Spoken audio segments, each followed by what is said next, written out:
Liz Ogumbo is a Kenyan fashion designer who's ready to take on the world. She was recently invited to showcase her latest collection at SA Fashion Week, and we had to introduce you to her. So Bridget paid her a visit.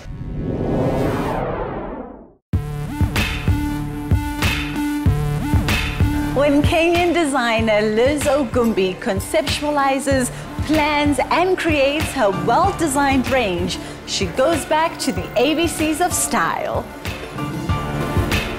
Alluring, bold and chic. And that's her mission for SA Fashion Week 2012. Liz is a walking success story in the fashion world and now a performing musician. Her fashion goes hand in hand with her music, with a personal mantra of fashion meets music.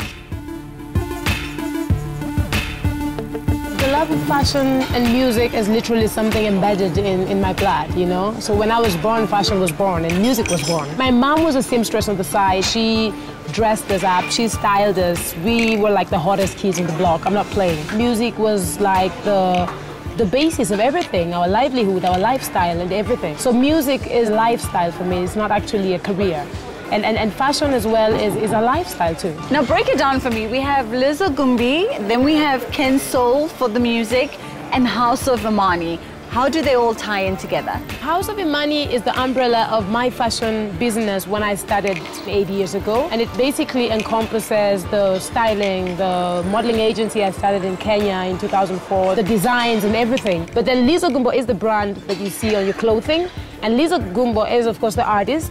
And Ken Soul, you need to take notes. Ken Soul is the name of the album, but it's also the genre of my music. Ah. Yeah, so Liz Ogumbo is safe to just say Liz Ogumbo.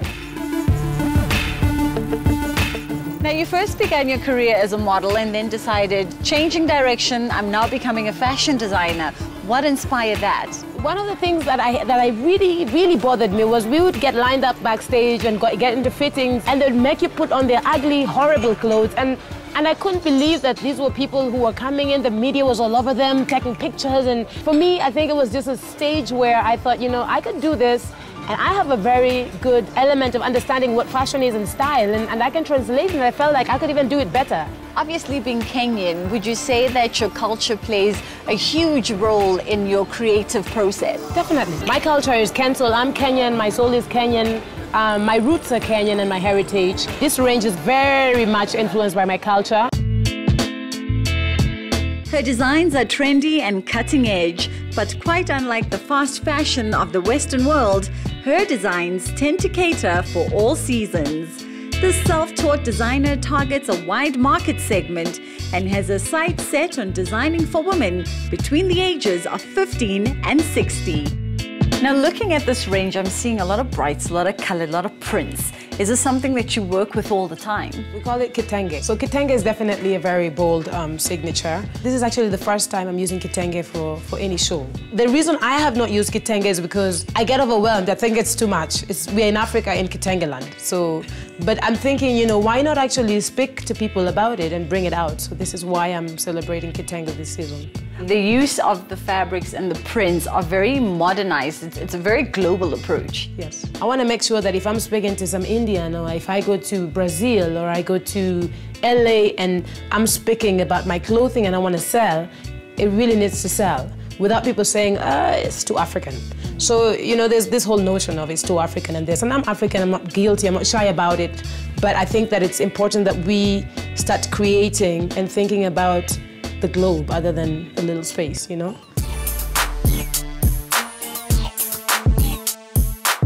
I'm loving the African prints. Love the African print. The mixture of African prints and sequins was just unexpected, but yet it worked amazingly together. Distinctly African. A wonderful mix of traditional African materials, colors, contemporary styles, and there was a flair that was just Liz. She was amazing, hey? Very experimental.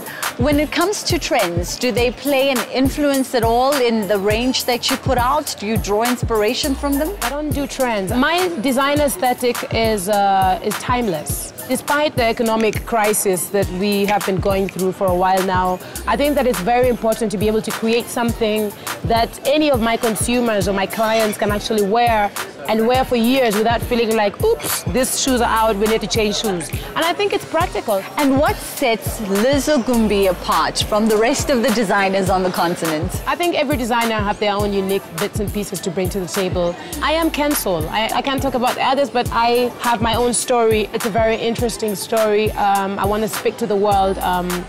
I want people to understand where I come from, who I am, what inspires me and my journey, and why I am who I am today, why I'm smiling every morning, and why I keep going, you know?